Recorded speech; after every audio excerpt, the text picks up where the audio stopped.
Assalamualaikum dan selamat sejahtera. Hari ini cikgu nak masuk tajuk kecerunan dan luas di bawah graf. Jadi untuk objektif kita ialah memahami konsep kuantiti yang diwakili oleh kecerunan graf. Kalau kita lihat tajuk ni ada dua isi penting, iaitu kecerunan dan luas di bawah graf. Jadi untuk hari ini kita akan sentuh tentang kecerunan graf sahaja. Cuba lihat graf yang pertama di sini. Graf yang pertama menunjukkan isi padu petrol melawan jarak. Jadi kalau kita nak huraikan maksud kecerunan ialah kadar perubahan isi padu berbanding dengan jarak. Maksudnya kita ambil paksi mencancang ni dan kita bandingkan dengan paksi mengufuk. Jadi kita sebut sebagai kadar perubahan isi padu berbanding dengan jarak. Cuba lihat graf yang kedua. Cuba fikirkan apakah maksud kecerunan bagi graf yang kedua ni. Paksi mencancangnya adalah voltan, paksi mengufuknya ialah arus. Jadi kalau kita nak huraikan maksud kecerunan, kita akan kata kadar perubahan voltan berbanding dengan arus. Seperti ini. Kita lihat yang seterusnya. Di sini kita ada satu graf. Paksi mencancangnya ialah jarak dan paksi mengufuknya ialah masa. Jadi kita akan bincangkan latihan nanti pun ada berkenaan dengan graf jarak melawan dengan masa. Jadi kalau kita nak huraikan maksud kecerunan, kita akan kata kadar perubahan jarak berbanding masa. Dan sebenarnya kadar perubahan jarak berbanding dengan masa ni kadang-kadang kita sebut dalam bentuk satu perkataan sahaja. Dan perkataan tersebut ialah laju.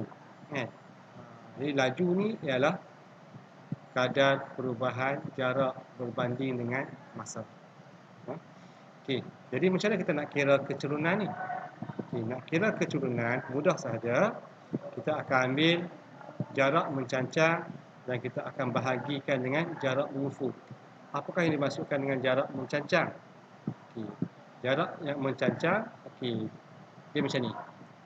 Katalah kita ambil daripada titik ni sampai ke bawah ni, sini. Ini mewakili jarak mencancang. Dan jarak mengufuk, daripada titik pada garisan tu, kita sambungkan dan dia membentuk segitiga. Jadi, yang ni adalah jarak mencancang. Mencancang. Dan yang bawah ni adalah jarak mengufuk. Jarak mengufuk. Jadi nak dapatkan nilai kecerunan, kita kena tentukan berapakah jarak mencancangnya.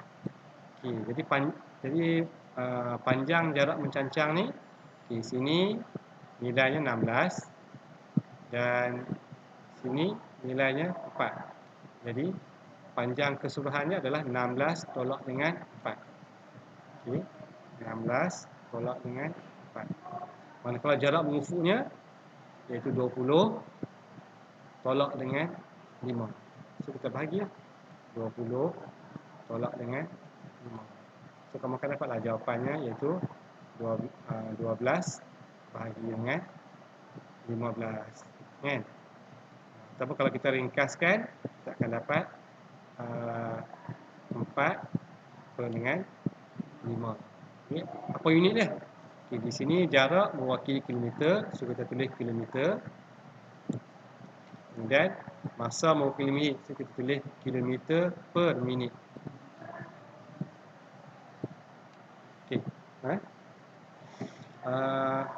Sebenarnya ada satu lagi cara untuk menentukan nilai kecerunan.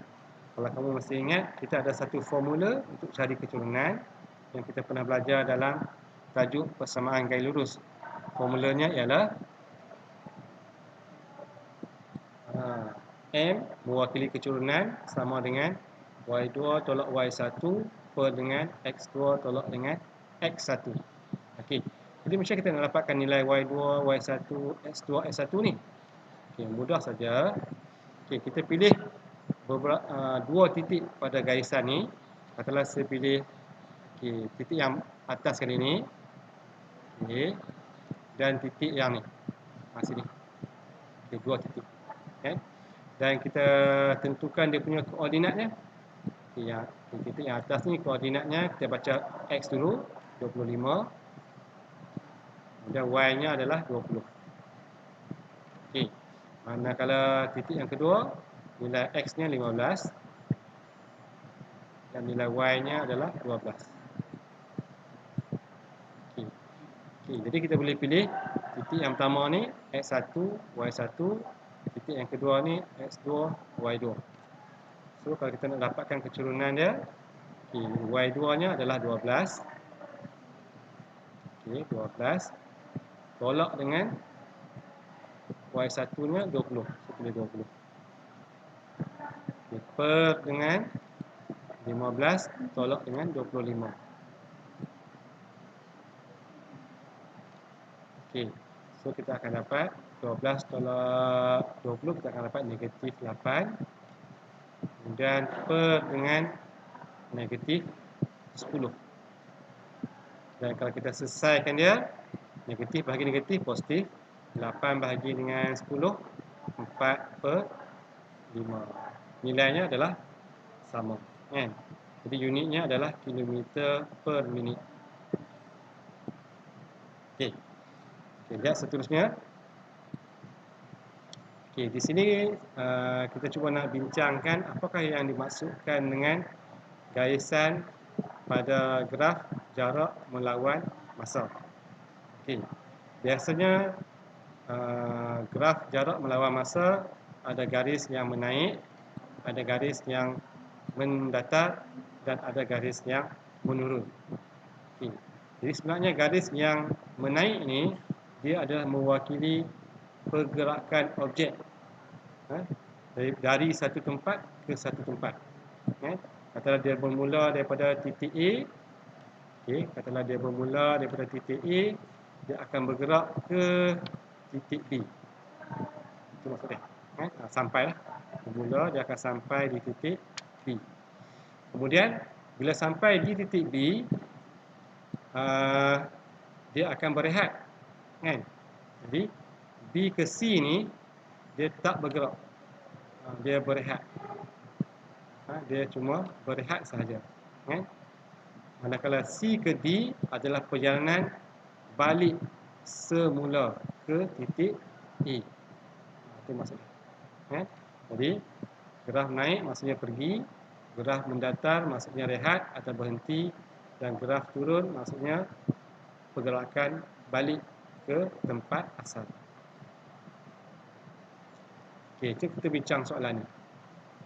Okey. Okey, sini kita ada graf menaik, mendatar dan menurun. Okey. Okey, soalannya berbunyi, sebuah bas bergerak dari stesen P ke stesen Q. Bas itu kemudiannya berehat di stesen Q sebelum kembali semula ke stesen P. Okay, graf jarak masa di sebelah menunjukkan jarak yang dilalui oleh bas itu. Okay, jadi P-nya bergerak dari P, maksudnya bawah ni P lah. Sini P. Kemudian dia akan sampai ke Q. Di sini Q. Okay, dia sampai di Q, dia akan berehat. Kemudian dia akan balik semula ke P.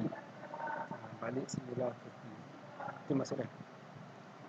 Okey, katalah kita nak cari laju bas dalam 1 jam yang pertama. Okey, nak cari nilai keturunan bagi 1 jam yang pertama. Mudah saja, kita guna formula ni lah.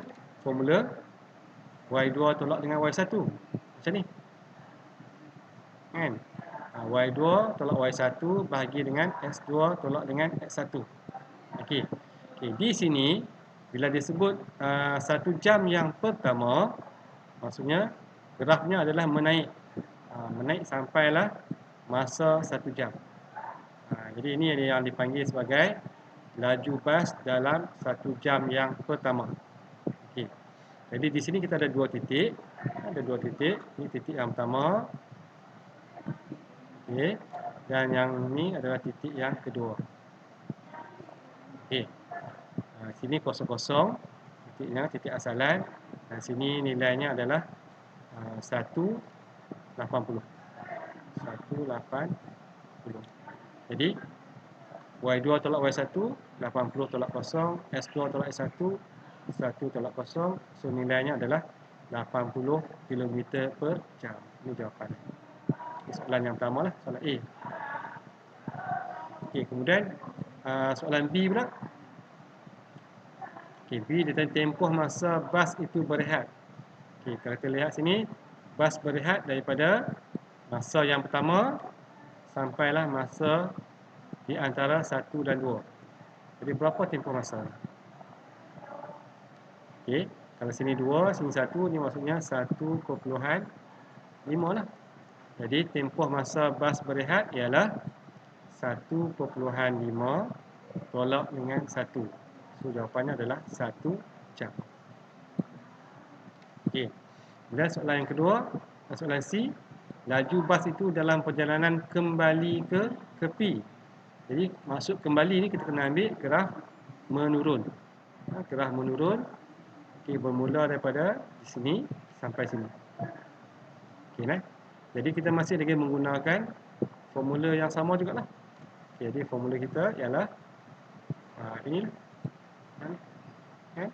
So kita akan ambil 2 titik. Ini titik yang pertama. Sini. Sampai sini. Okey, sini titiknya ialah baca titik X dulu 1.5. Kemudian titik Y-nya 80. Okey, manakala di sini nilai koordinatnya ialah baca X dulu 3 dan Y-nya adalah 0. Okey. Jadi Y2 tolak Y1, so kita boleh ambil 0 tolak 80 bahagi dengan S2 tolak 1, 3 tolak dengan 1.5. Kan?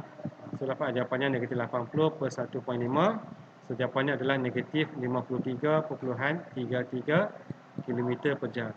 Kalau kita perhatikan nilai negatif di sini, negatif ini maksudnya dia adalah merujuk kepada perjalanan balik. Merujuk kepada perjalanan balik.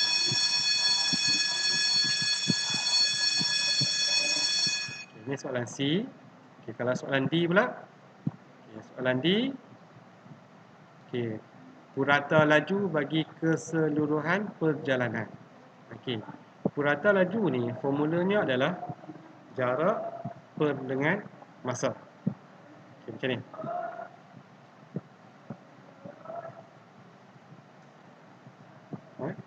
Purata laju sama dengan jarak keseluruhan bahagi dengan masa. Okay. Jarak keseluruhan ni dia mewakili 3 garis. Pergi, berehat, balik. Sebab tu kita ada pergi tambah dengan rehat tambah dengan balik. Perjalanan pergi ialah 80. Macam dapat 80? Maksud graf dia bergerak daripada 0 sampai 80. Nilainya 80. Kemudian rehat tidak bergerak, kosong. Kemudian balik 80. Kan? Daripada atas ke bawah ni jaraknya adalah 80 km. Kemudian masa pula. Masa adalah daripada 0 sampailah perjalanan balik 3 ataupun 3 jam.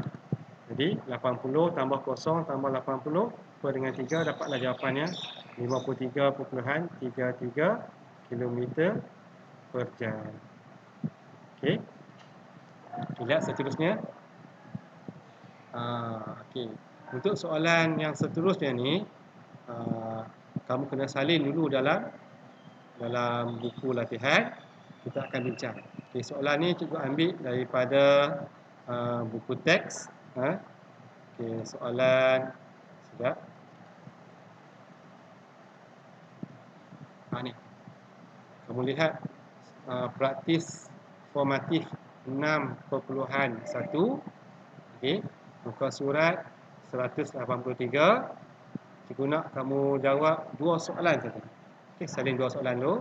Soalan nombor 4 dan soalan nombor 5. Dan kita akan bincangkan pada hari esok. Sekian, terima kasih.